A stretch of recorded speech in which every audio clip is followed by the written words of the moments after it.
300 रुपए लिए है ना, एक जो रोते हुए हाथ कट गया, सीने में दर्द है, 300 रुपए जमा किया तब हमसे मिला। ये ना कि पहले मिलने के बाद दिया। अपना क्लिनिक खोल के और एक भी डॉक्टर हॉस्पिटल में नहीं होते हैं, क्या उसके खिलाफ आप कल से ऐलान करेंगे? क्या सर जनक राम जी क्या उस काबिल नहीं थे, या हम लोग के फिर गुमराह करने के लिए जो है 6,000 रुपये जो सालाना देने वाले हैं वो हमारे यहाँ नहीं मिल रहा है? जो लोग गेहूं के खेती का बीमा करें वो भी उनको नहीं मिल रहा है। तो क्या चलो बड़ा चलो अरे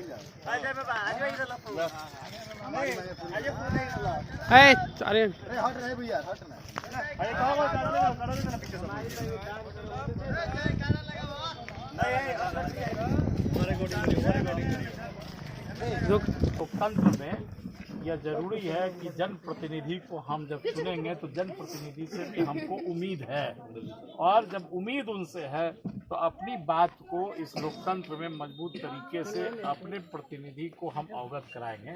और इसलिए भी अवगत कराना जरूरी है क्योंकि डॉक्टर आलोक सुमन जी इस इलाके अरे गोपालगंज के लिए तो पुराने हैं, लेकिन राजनीति में नई शुरुआत है और सलेमपुर में पहला आगमन है।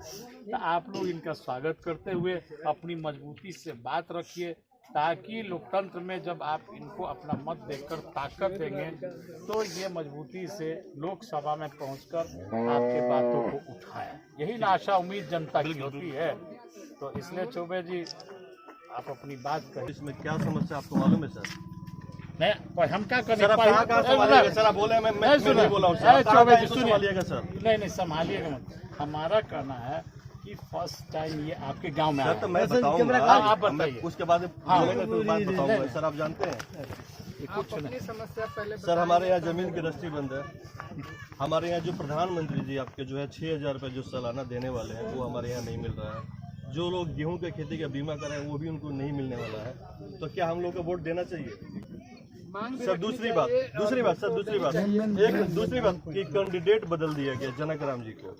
क्या सर जनक राम जी क्या उस काबिल नहीं थे, या हम लोग के फिर गुमराह करने के लिए आपको लाया गया? ये पांचों उंगली देख रहे हैं? बिल्कुल सर, पांचों उंगली एक साइज की नहीं है। बिल्कुल सब लोग बेईमान नहीं है, नहीं। सब लोग तो कैंडिडेट बदलने का सर कारण क्या है सर? मैं आपके मुंह से सुनना चाहता हूँ। क्या जनक राम जी क्या उस काबिल नहीं थे? आप खुद समझ सकते हैं सर, आप कहेंगे तो अच्छा लगेगा। नहीं, ये मेरे कहने की बात नहीं है। हम लोग क्या हम कैसे उम्मीद करें कि सर जनक राम जी की तरह आप नहीं होंगे? सर हम कैसे उम्मीद करें कि आप जनक राम जी की तरह नहीं होंगे? कैसे उम्मीद करें? विश्वास दिला सकता हूँ। कैसे? आपको विश्वास दिलाता हूँ। कैसे बदलेगा? वो इतिहास नहीं दोहराया जाएगा। सर आप देख रहे हैं देख रहे हैं सर, ये न्यूज का कटिंग हम लोग नहीं छपवाए हैं। केंद्र ने दिया स्वीकृति, राज्य ने लगाया अड़ंगा। कितना सही है? शुरुआत है अभी सारी। एक न्यूज और भी है कि वायदा कर दिया गया सिर्फ 12 से 65 प्रोजेक्ट चालू है। तो दूसरा के खींच दूसरा पे उतार सर, अभी तो वही जगह पे आ रहे हैं। वादा किया उनका खींच डॉक्टर साहब पे उतर, खींच थोड़ी उतार रहे हैं। उनको मौका दिया जाए, ये नहीं करेंगे। सुनिए डॉक्टर साहब ने हम 2-3 बात महत्वपूर्ण आप लोग बताए और हमको भी मालूम है।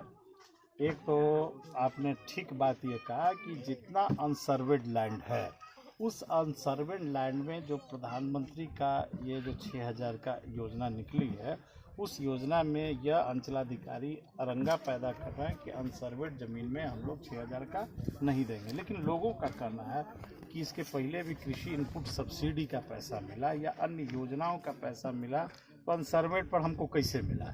ये पैसा हमको क्यों नहीं दी जा रही है?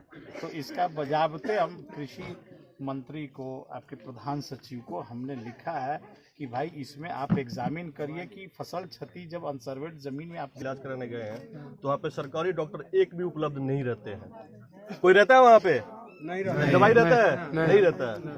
तो वो प्रैक्टिस के नाम पे धंधा कर रहे हैं करोड़ों का, अपना क्लिनिक खोल के, और एक भी डॉक्टर हॉस्पिटल में नहीं होते हैं। क्या उसके खिलाफ आप कल से ऐलान करेंगे?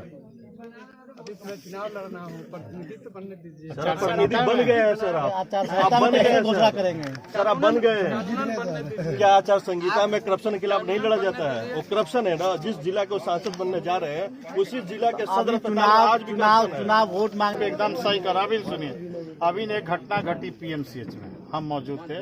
यही कटड़िया का लड़का था, कुशवाहा समाज का, उसका किडनी का डायलिसिस था, ठीक है ना?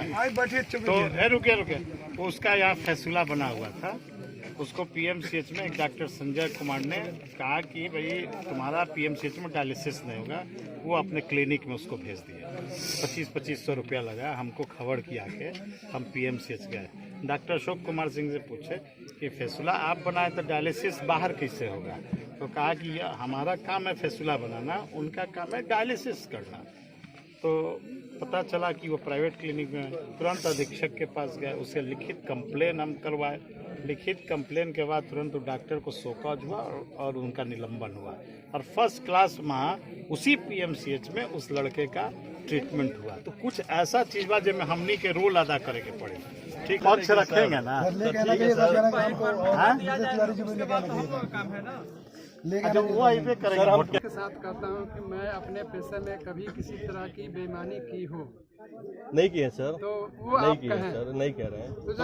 हम कह रहे हैं सर जीतने के बाद सर हमारे सलेमपुर सर हम लोग से मतलब नहीं है, जीतने के बाद सलेमपुर के पुल का सर फर्स्ट आपके मुद्दा रहेगा लोकसभा में कि नहीं रहेगा सर? काल नहीं समझिएगा, वर्तमान नहीं समझिएगा तो भविष्य कैसे समझिएगा? नहीं सर, आप 300 रुपए लिए है ना, एक जो रोते हुए हाथ कट गया, दर्द है, 300 रुपए जमा किया तब अवसर मिला।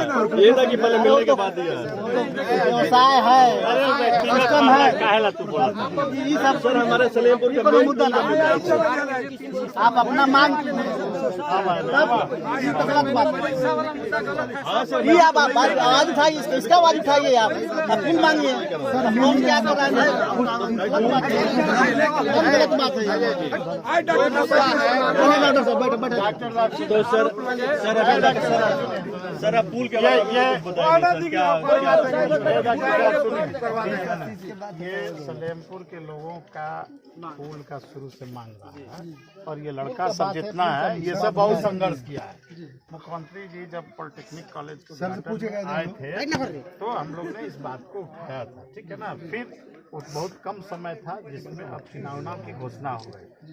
हम लोग जनप्रतिनिधि हैं और हम लोग को हरदम इन लड़कों से, यहाँ के जनता से हम लोग को मिलना है, रू अबरू होना है। रोज ये लोग मुख्यमंत्री से ना मिले, प्रधानमंत्री से ये लोग ना मिले, हमने से ये लोग के मिलत रहे के बाद, ठीक बनो। आप इन लोगों की शुरू से यह संघर्ष समिति बना के यह हमारे बच्चे संघर्ष कर रहे हैं, ये बात सही है और ये जरूरी इस पर है। मतलब आपको एक तो बार मेरा ये कहना था कि हाँ, ये कॉल अटेंशन ये लड़का सब लाया कि हम आपको तो मदद करने जा रहे हैं, आप आपको हम पार्लियामेंट अपना में MP जाइएगा। बनाने जा रहे हैं, लेकिन हमारी प्रमुख मांग जो है, सांसद बनने के बाद इस क्षेत्र को, सलेमपुर को आप मत भूलिएगा, इस पुल को आप मत भूलिएगा, अपने बातों को मजबूती से रखिएगा, बस इतने कहना। पार्लियामेंट में एक बार आवाज जरूर उठाइएगा, काम करके धरातल पर उतार के दिखाना भी है। मैं उनके बातों को आप लोगों से वादा करता हूँ जी सर, कि वैसी स्थिति में नहीं आने दूंगा कि शिकायत हो। जो मेरे बस में होगा, जी सर, जितने मैं मेहनत कर सकता हूँ अपनी ताकत, अपने औकात के हिसाब से, वो मैं करूंगा। आप लोगों के साथ रहूंगा। सर आप बिल्कुल नेता साहब, आप बिल्कुल नेता बन गए हैं सर। सर आपने अभी ये बोले कि हम कोशिश करेंगे, लेकिन सर किस लिए कोशिश करेंगे? सबके लिए करेंगे, डैम बनवाने के लिए या पुल बनवाने के लिए, या हमें इससे 2 फीट और बड़ा करने के लिए, या 2 फीट छोटा करने के लिए? पुल बनने की कोशिश में, पुल बनने की भी कोशिश होगी, आपको बढ़ाने के लिए भी कोशिश होगी, क्षेत्र को हम बढ़ाने के लिए सिर्फ पुल सर, हाँ? सिर्फ पुल, उसके बारे में नहीं बोले हैं सर। कोई बोला तो कोई बताइए यहाँ पे। सुना सुना 13 गो कैमरा लगे बड़ा जहने होने सब कैमरा। ये आचार संहिता में कोई भी बात आप चाहिएगा ना, किसकी घोषणा कर दीजिए। आज फेसबुक पर तू लाइव करवा, कल हमारे इन पर हो जाएगा एगो मुकदमा। सर ये कहेंगे कि आपको ये सरांसे में कह सकते हैं। और चूंकि यह जनता दल यू के उम्मीदवार हो रहे हैं, विभिन्न कैंडिडेट हैं, तो कोई चीज सीमा में ही आपको कहेंगे और उस भाव को आप समझिए। ये चुनावी सभा में कर सकते हो? नहीं, चुनावी सभा में नहीं। ये पार्टी का कोई जो ऐलान होला, घोषणा पत्र जारी होता है, जैसे एनडीए का अलग हुआ, महागठबंधन का अलग हुआ, तो पार्टी अपने घोषणा पत्र में जो कह सकती है वो चुनाव आयोग के परमिशन लेके अपना घोषणा पत्र जारी करता है, हर पॉलिटिकल पार्टी, याद रखिएगा। लेकिन हम लोग बीच रास्ते में अगर किसी चीज की घोषणा करते हैं तो वो आचार संहिता के दायरे में आएगा। हाँ, आप हटा के चौबे जी अलग बतिया लीजिए कान में कि हमारा हई मांगवा ए पर हमरा के का आश्वासन देता नहीं, वो एक अलग चीज है। नहीं, 5 आदमी आप लोग अलग अपना मोबाइल बंद करिए।